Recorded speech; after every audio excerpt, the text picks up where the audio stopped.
میرا سوال تھا کہ جب فیوچر میں جو احمدی ہوں گے وہ پریزیڈنٹ اور پرائم منسٹر ہوں گے تو اس وقت خلافت کا کتنی انوالومنٹ ہوگی پالیٹکس میں؟ بیٹھ جاؤ.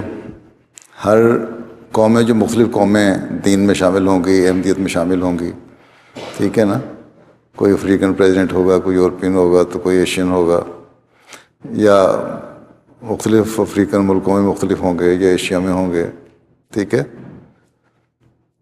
جہاں تک ان کے حکومت کاموں کا تعلق ہے وہ اپنے حکومت کام چلائیں گے، اور جہاں سے دین کی گائیڈنس لینے کا تعلق ہے وہ خلافت سے اپنی گائیڈنس لیں گے، ٹھیک ہے.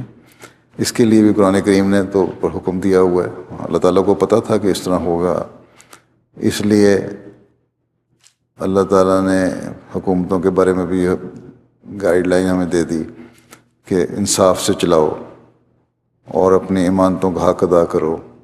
اور اگر کوئی ایک حکومت ظلم کرتی ہے دوسری حکومت پہ، ایک احمدی حکومت ہے دوسری احمدی حکومت پہ اپنے ہمسائے پہ حملہ کر دیتی ہے اور کہتی ہے کہ میں خلیفہ وقت کی بات بھی نہیں ماننی، ٹھیک ہے.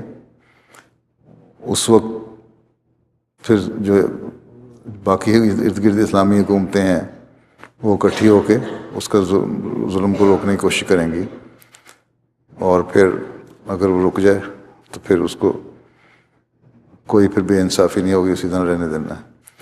تو ایک حد تک تو روحانی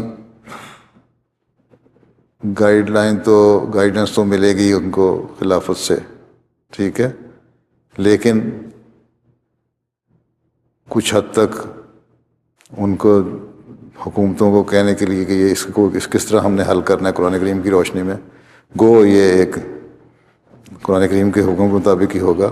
لیکن وہاں بہرحال انوالومنٹ ہو سکتا ہے اس زمانے کے خلیفہ کی ہو کہ وہ باقی حکومتوں کو کہے کہ اس کے ظلم کو روکنے کے لیے، اس کے ہاتھ کے روکنے کے لیے تم لوگ سب اکٹھے ہو کے اس کے خلاف کام کرو تاکہ اس کو سزا ملے.